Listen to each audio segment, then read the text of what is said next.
get this welding done today. I'm no pro, but it's the first time I've done polished stainless. It's 304 16 gauge, and I tacked it the first time, just the fusion welds here, and it wasn't good enough. Found that out the hard way.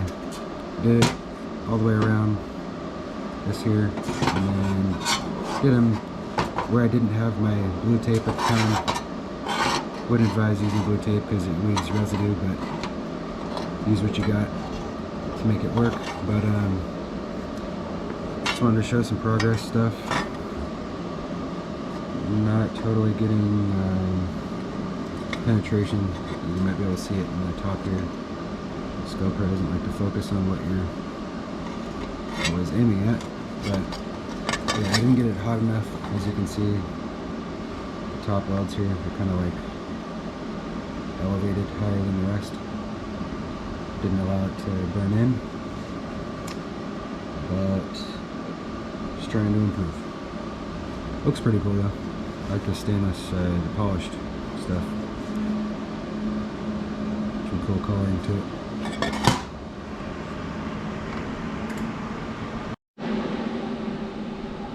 See, this happens sometimes when welding. I guess when I was doing my fit up, I wasn't careful enough and got some type of contamination, dirt, debris, whatever, inside the joint.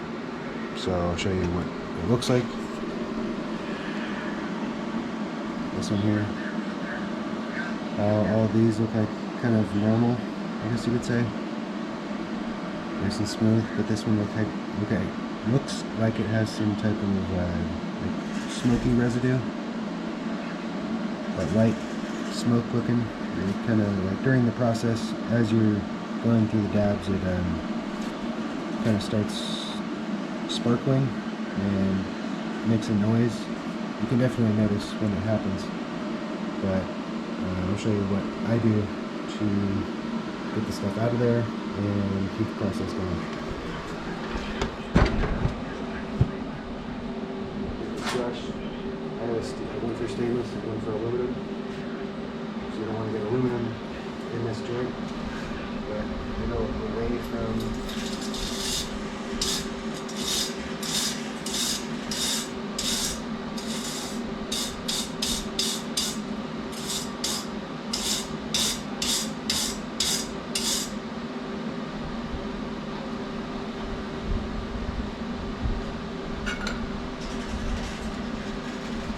away from it, and I'm burning my hand. It's wonderful. But yeah, and then look at all acetone on your favorite pair of dirty underwear, or old underwear that you don't use.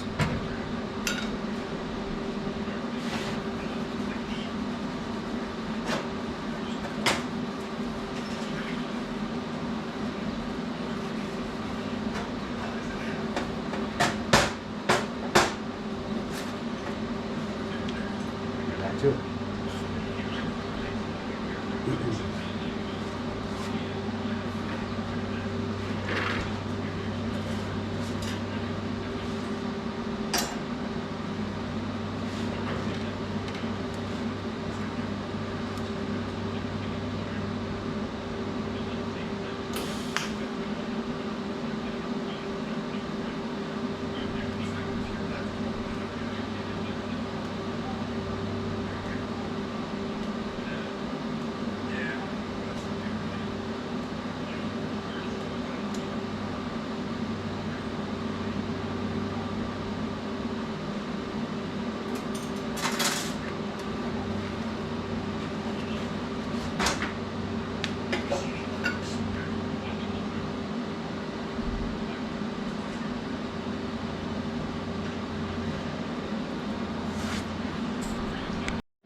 Guess I want to note here that I'm not just welding and just to weld. I'm observing some changes in the welds, and I want to share it. Can't see me, but sorry. if you can see on the weld, sorry, this is where I began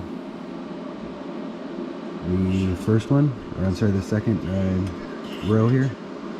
This was the first starting point, end point, starting point, and as you can see, the torch was more flat, like this angle, and as I came up, it stayed at that angle and became more about this angle. I guess it was probably this angle, and then as I started coming up,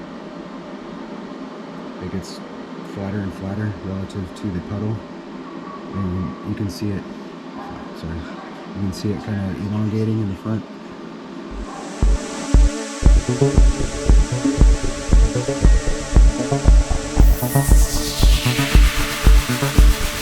I definitely like the design, but in a tight area like this, where you can't reach all the way around it, it's not that great to use.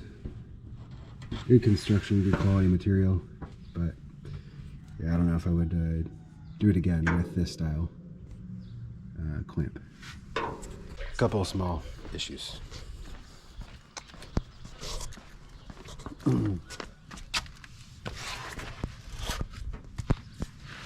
I finger tightened that, so need to tighten that up a bit. It's getting some pretty loud noises. And then this is touching that parking brake mechanism.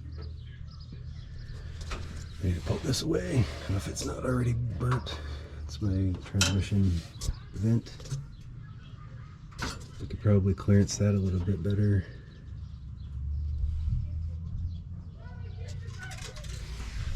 And then in the back here, this got loose. It's not exactly square all the way around. See, it's a little down.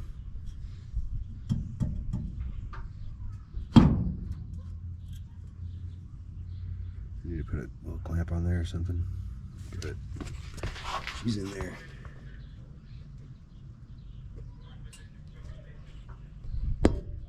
It's a Pypes Race Pro, 3-inch stainless.